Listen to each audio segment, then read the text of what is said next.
खुदावंद यीशु मसीह के पवित्र नाम में आप सबको जय मसीह की, बहुत बहुत जय मसीह की। उत्पत्ति की पुस्तक उसका 39वां अध्याय एक बार हम फिर से देखेंगे। उत्पत्ति की पुस्तक उसका 39वां अध्याय, 39th chapter of the book of Genesis, the first book of the Bible, the foundation of our faith, the foundation of the law of God, the foundation of the blessings of the Almighty. परमेश्वर की आशीषों की नींव उत्पत्ति की किताब, जो आशीषें उसने Abraham को देनी शुरू की, और ऐसी आशीषें जिन आशीषों के हम भागी हैं। हमने इब्राहिम के बारे में देखा, हमने इज़हाक के बारे में देखा, हमने याकूब और एसाव के बारे में देखा, और उसके बाद हम यूसुफ और यहूदा की चर्चा करते हैं। यहूदा की चर्चा के बाद हम फिर से यूसुफ पर और यूसुफ की चर्चा करने के लिए आज मौजूद हैं। 39वां अध्याय जब तक उत्पत्ति खत्म नहीं होता है, यूसुफ की कहानियों से, यूसुफ की दिनचर्या से, यूसुफ की के जीवन चरित्र से जुड़ा हुआ है। और इसलिए इस चरित्र को, इस कैरेक्टर को बहुत ही गंभीरता के साथ इस पर ध्यान दीजिएगा। और मैं बार बार निवेदन करूंगा कि अपना होमवर्क करना मत भूलिएगा। जब आप चर्च आते हैं, सैटरडे को पढ़ करके आइए मित्रों। इस ज्ञान से बेहतर कोई ज्ञान नहीं है। और नीति वचन ने साफ कह दिया है कि मनुष्य का ज्ञान रहित रहना अच्छा नहीं है। बिना ज्ञान के मत रहिए। और ज्ञान का मतलब ज्योग्राफी और हिस्ट्री और बायोलॉजी और साइंस नहीं है। ज्ञान का अर्थ परमेश्वर का ज्ञान है। परमेश्वर का ज्ञान नहीं होगा मित्रों तो आप नाश हो जाएंगे। जी, इस संसार में तो आप हिस्ट्री ज्योग्राफी पढ़ करके जी लेंगे, लेकिन वो अनंत जीवन जिसमें हम और सब आप भागी होने जा रहे हैं, उसमें आप नाश होना चाहते हैं कि उस अनंत जीवन की जिंदगी को पाना चाहते हैं। और इसलिए परमेश्वर के वचन का ज्ञान भरपूरी के साथ, मैंने बार बार कहा है कि वचन और कुछ नहीं, वचन परमेश्वर है। अगर आप ज्यादा परमेश्वर चाहते हैं अपने जीवन में तो परमेश्वर का वचन भर लीजिए, क्योंकि जितना वचन होगा उतना ही परमेश्वर होगा। एक चैप्टर पढ़ेंगे तो एक चैप्टर का परमेश्वर होगा आपके अंदर, आपके जीवन में। और ये हमारे पथ के लिए उजियाला, ये हमें जीवन का मार्ग दिखाता है मित्रों।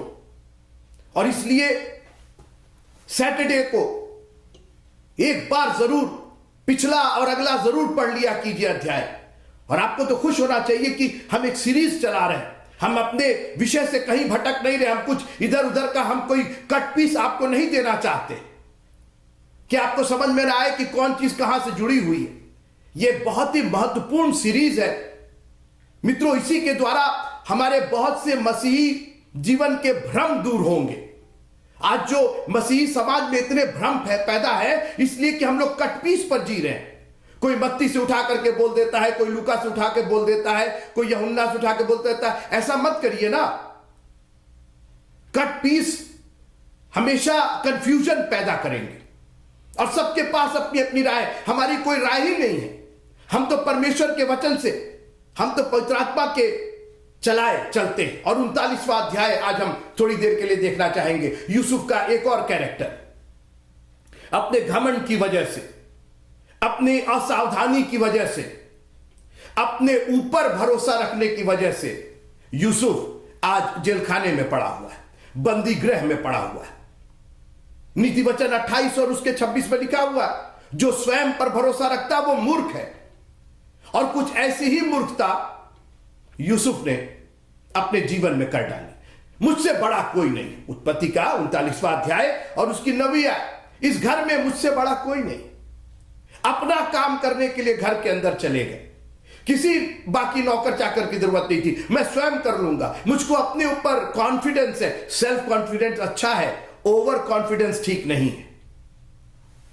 और कई बार हम अपने ऊपर इतना भरोसा, हमको तो बजाना आता है बढ़िया, हमको तो गाना आता है, हमारे बगैर तो चलेगा नहीं, हमको तो बोलना आता है, हमको तो करना आता है, हमको तो ये समझ में आता है, हमको तो ऐसा करना आता है, हम तो ये कर सकते हैं, हम तो वो कर सकते हैं। इतना अपने ऊपर कॉन्फिडेंस हो जाता है कि वो घमंड बन जाता है। कॉन्फिडेंस ठीक है, मगर कॉन्फिडेंस उसी लेवल तक हो कि घमंड ना बनने पाए। घमंडी को तो दूर से देखता है। और मैं चाहता हूं कि हमारे में नम्रता कूट कूट करके बनी रहे, और जितनी नम्रता रहेगी मित्रों, परमेश्वर की आशीषें उतनी भरपूरी के साथ हमारे जीवनों में आएंगी। और अपनी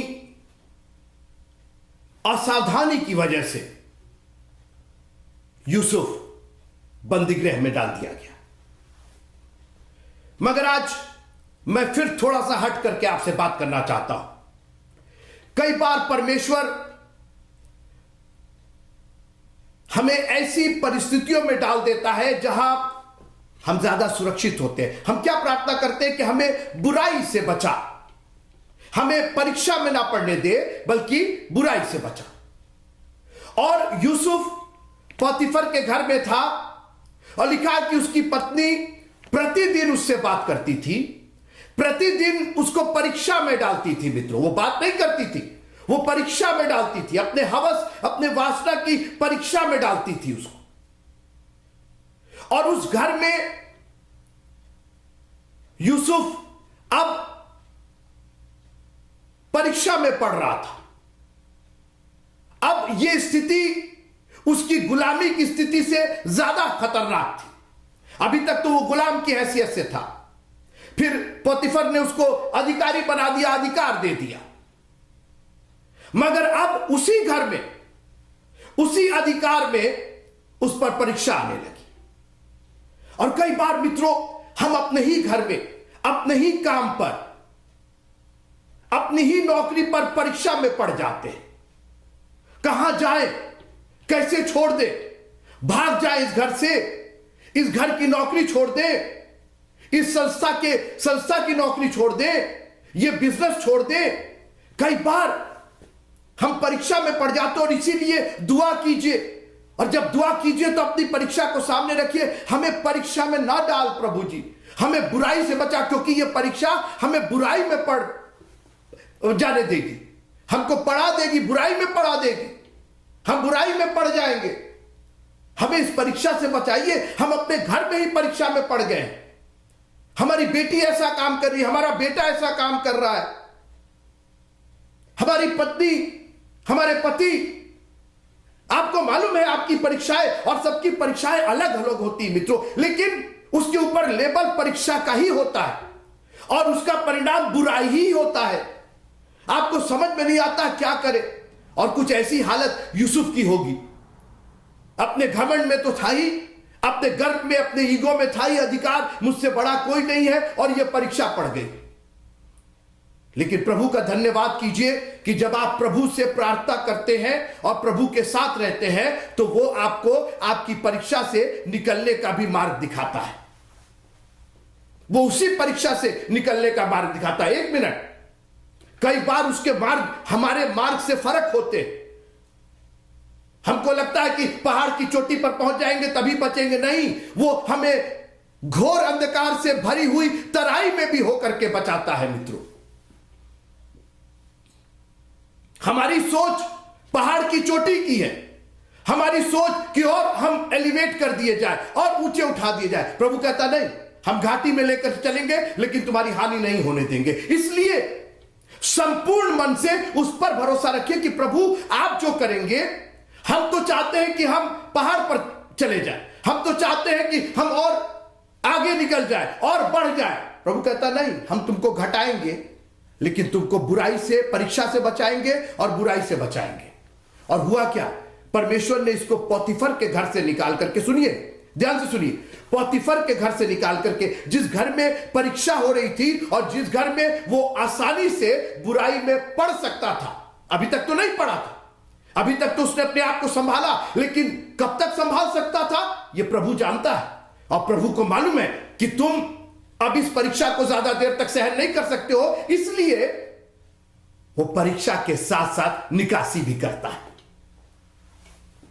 आप खुश नहीं हैं कि आपका एक ऐसा प्रभु है जिस पर आप तन मन धन से भरोसा कर सकते हैं कि प्रभु आप इस बुराई से, इस परीक्षा से हमें निकालेंगे। और यहां पर बैठे हुए गवाही देने वाले लोग बैठे हुए जो कहेंगे कि हां, प्रभु ने मुझको परीक्षा से निकाला, बुराई में पड़ने से बचा लिया उसने, क्योंकि उन्होंने संपूर्ण हृदय से प्रभु पर भरोसा रखा और प्रभु ने उसको बंदीगृह में पहुंचवा दिया। ठीक है, उसने गलत नहीं किया था,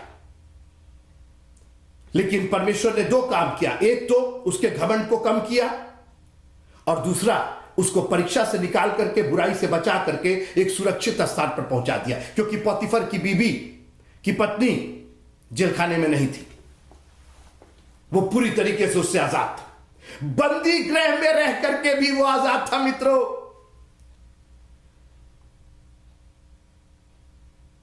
अधिकारी होने के बावजूद कितना बंधा हुआ वो महसूस कर रहा होगा पोतीफर के घर में। उसको समझ में नहीं आता होगा वो कहां से आ जाएगी, कहां से क्या कर देगी, क्या बोल देगी।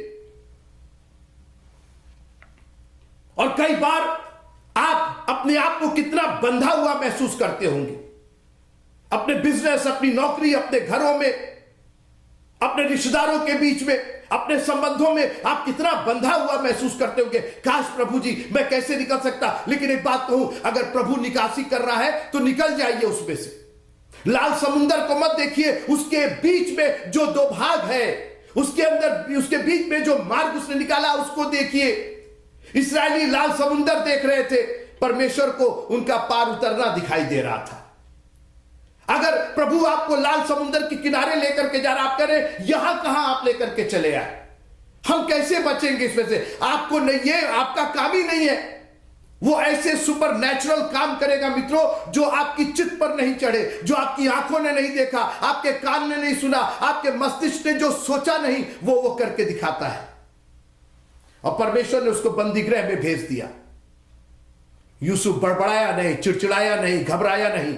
हम और आप होते, अरे ये कौन सी बात हुई, हमने तो गलत नहीं किया, हम तो देखिए, हम तो पोतीफर की बीवी की बात हमने मानी नहीं और आपने हमको जेलखाने में ये। अरे तुम ज्यादा सुरक्षित हो यहां पर, ये मेरा तरीका है, तुम घबराओ नहीं। क्योंकि उस जेल खाने में, उस बंदी गृह में भी, सुनिए, ओह प्रभु तेरा धन्यवाद हो। 39वां अध्याय, उत्पत्ति का 39वां अध्याय और उसकी 21वीं आयत, जेनेसिस चैप्टर 39 एंड वर्स 21। पर यहोवा यूसुफ के संग रहा और उस पर करुणा की। अरे वाह प्रभु तेरा धन्यवाद। बंदी गृह, जेल खाना, अंधकार से भरी हुई तराई, आग की भट्टी, गरीबी, बीमारी, क्या फर्क पड़ता अगर तू हमारे संग है।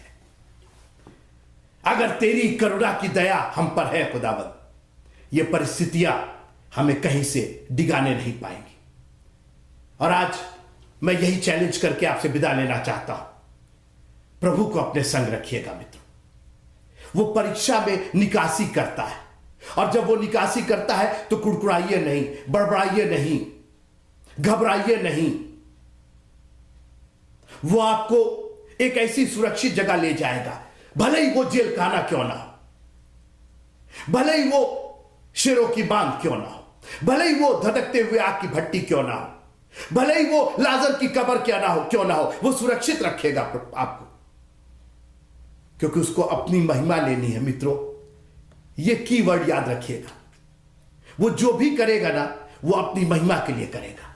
वो आप बचे ना बचे वो बात नहीं है, वो प्राथमिकता नहीं। प्राथमिकता यह है कि उसकी महिमा हो रही है कि नहीं हो रही है, कि आप खड़े होकर कह सकेंगे कि मैं बिल्कुल परेशान हो गया था, मैं नहीं जानता था कि मैं क्या करूं, मैं ऐसी परीक्षा में पड़ गया था, मैं इतने कर्ज में था, मैं इतनी गरीबी में था, मैं इतनी बीमारी में था, खुदावंद ने मुझको निकाला। खुदावंद के नाम की महिमा हो, उसके नाम की तारीफ हो, यही वो चाहता है। अगर आप ये देने को तैयार हैं तो वो हन्ना की कोख को भी खोलने को तैयार है। रोती थी, बिलखती थी, ये कैसी परीक्षा है प्रभु जी मेरे ऊपर। मेरी सौत को बेबी पर बेबी हो रहे, मैं बाज क्यों हूं? परमेश्वर ने उसकी कोख बंद कर रखी थी ताकि उसको अपनी महिमा मिल सके। हमारी प्रॉब्लम यह है कि हम परीक्षा से निकलना चाहते हैं अपनी महिमा के लिए। देखो जी, मैं निकल गई, मैं निकल गया, मैंने ये किया और मुझे ये हुआ। नहीं, प्रभु की तारीफ होना चाहिए इसके अंदर। जब तक आप ये मन नहीं बनाएंगे कि मैं अपनी परीक्षा से निकलकर प्रभु की तारीफ करूंगा, प्रभु की तारीफ करूंगी, मेरे जीवन के द्वारा प्रभु के नाम को महिमा मिलेगी, मैं जो भी कहूंगा वो प्रभु के लिए कहूंगा और प्रभु के लिए करूंगा, आप परीक्षा में पड़े रहेंगे। लेकिन जब आपने ये मन बना लिया कि इस परीक्षा से अगर प्रभु ने निकाल दिया तो ये जीवन प्रभु के लिए कुर्बान किया जाएगा।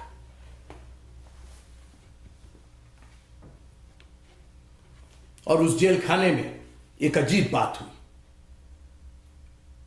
आप पढ़िएगा, बंदी गृह के दरोगा ने, वहां का जो अधिकारी था, उसने अपना अधिकार यूसुफ के हाथ में दे दिया। गजब बात। पोतीफर के यहां गुलाम होकर के गया, पोतीफर ने अधिकार दे दिया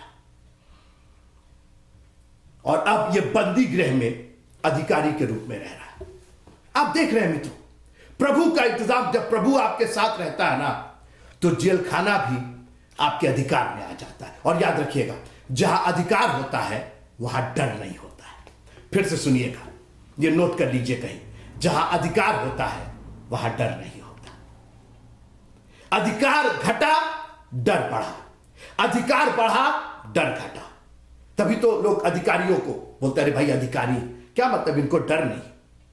अधिकारी से लोग डरते हैं क्योंकि अधिकारी के पास अधिकार होता है। आज आप डरे हुए, संडे मॉर्निंग आप डरे हुए, दुनिया के, आप क्यों संडे चर्च नहीं आते? क्योंकि आप डरे हुए। जिस दिन ये डर निकल जाएगा, आप अधिकारी हो जाएंगे, आप संडे के अधिकारी हो जाएंगे। नहीं, कोई चीज नहीं, आज मेरे को चर्च जाना, कोई चीज मेरे को नहीं रोक सकती। आपके पास अधिकारी नहीं है, आप तो डरे हुए हैं। जबकि जो सबसे पहली ब्लेसिंग थी, आप पढ़ लीजिए ना, उत्पत्ति की पुस्तक में पढ़ देता हूं, उत्पत्ति की पुस्तक, उसका पहला अध्याय, उत्पत्ति की पुस्तक जेनेसिस चैप्टर 1 और उसका 28वां अध्याय, 28वां पद, Genesis chapter 1 and verse number 28। उत्पत्ति की पुस्तक पहला अध्याय और उसकी 28वीं आयत। और परमेश्वर ने उनको, यानी नर और नारी को, आदम और हवा को, उनको आशीष दी और उनसे कहा, फूलो फलो और पृथ्वी में भर जाओ और उसको अपने वश में कर लो और समुद्र की मछलियों, आकाश के पक्षियों और पृथ्वी पर रेंगने वाले सब जंतुओं पर अधिकार रखो। यह अधिकार का क्या मतलब था? मत डरो, सब पर अधिकार रखो। पोतीफर के घर में एक गुलाम की हैसियत से गया था, डरा हुआ था, सिमटा हुआ था, लेकिन जिस दिन अधिकार मिल गया, अधिकारी हो गया, डर खत्म हो गया। मैं पूछना चाहता हूं, किस चीज से आप डर रहे हैं? जानते हैं आप क्यों डर रहे हैं? क्योंकि आप अधिकारी नहीं हैं। आप परमेश्वर की उस आशीष को एंजॉय नहीं कर रहे। जब यीशु मसीह नाव पर उन्होंने खड़े होकर के आंधी और तूफान को डांटा, तो चेलों का क्वेश्चन था, ये कौन है जिसकी बात आंधी और तूफान भी मानते हैं? इसको अधिकार किसने दिया है? ये कैसा अधिकार है आंधी और तूफान पर? आज आपकी परिस्थितियां आपको डरा रही है क्योंकि आपने अधिकार अपने हाथ में लिया नहीं। जिस दिन अधिकार आप अपने हाथ में ले लेंगे, गोलियात जैसा जायंट भी, गोलियात जैसा दैत्य भी आपके सामने टिक नहीं पाएगा। घुटनों पर जाइए, प्रार्थना कीजिए, उसकी महिमा कीजिए और अपने हाथ में अधिकार लीजिए परमेश्वर के वचन के द्वारा। ये मित्रों, ये परमेश्वर का वचन आपको अधिकार देता है, आपको अधिकार देता है, आपको दुनिया को वश में करने का, परिस्थितियों को वश में करने का, परमेश्वर की महिमा करने का अधिकार देता है आपको। लिखा कि जितनों ने उसे ग्रहण किया, उसने उनको उस अपनी संतान होने का अधिकार दिया। यह अधिकार मत खोइएगा मित्रों, यही अधिकार आपको भय मुक्त करेगा। और ना आप चर्च आने में डरेंगे, ना उसकी स्तुति प्रशंसा करने में डरेंगे, ना दशवांश देने में डरेंगे, ना दान देने में डरेंगे, ना लोगों को प्रभु के बारे में बताने में डरेंगे, क्योंकि अधिकार जब आ जाएगा, डर खत्म हो जाएगा। और उस जेल खाने में, देखिए जेल खाने में सबसे अधिक क्या होता है? डर होता है। लोगों को जेल जाने का डर होता है। डर ही तो होता है ना, जेल जो है वो डर है। प्रभु ने वही खत्म कर दिया, वहीं पर अधिकारी बना दिया। क्योंकि प्रभु की एक बहुत बड़ी योजना थी। मित्रों, हमारे और आपके जीवन के लिए प्रभु की एक बहुत बड़ी योजना है। मत देखिए, थोड़ी दूर तक मत देखिए। मैं अपनी आंखें पर्वतों की ओर लगाऊंगा, मुझे सहायता कहां से मिलेगी? मुझे सहायता परमेश्वर की। अपनी आंखें परमेश्वर की ओर लगाइए ना, यह पहाड़ की तरफ देखना बंद कीजिए और कहिए, प्रभु मुझे तेरी ओर देखना है, सहायता तेरी ओर से आएगी। आप मुझे बहुत लंबे रास्ते पर ले जा रहे हैं। आप मुझे अनंत जीवन का भागी होने के लिए, अपनी संतान होने का अधिकार दिया प्रभु आपने। हम ये कहा छोटी मोटी बातों से डरे हुए हैं। ठीक है, परिस्थितियां आप जेल में ही रहेंगे, परिस्थितियों में रहेंगे, लेकिन अधिकार में रहेंगे, क्या फर्क पड़ता है? आपने हमें परीक्षा से बचाया है, बुराई से बचाया है, और आपने हमें सुरक्षित रखा है ताकि आपकी योजना को हम पूरा कर सकें। प्रभु की योजना को अपने जीवन में पूरा करने की पुरजोर कोशिश कीजिए। अपने बच्चों को बताइए कि प्रभु की एक योजना तुम्हारे जीवन के लिए, सिर्फ ये नहीं कि पढ़ लिख करके एक बहुत बड़े कलेक्टर बन गए और इंस्पेक्टर बन गए और क्या बन गए। नहीं, प्रभु की एक बहुत बड़ी योजना है कि उसके गवाह बने, और जब डर खत्म हो जाएगा तो गवाही अपने आप आ जाएगी। खुदा आप सबको बड़ी आशीष दे। जय मसीह की। प्रभु के प्यार में, उसके अधिकार में बढ़ते रहिए। प्रभु आपको बहुत आशीष देगा। Praise the Lord.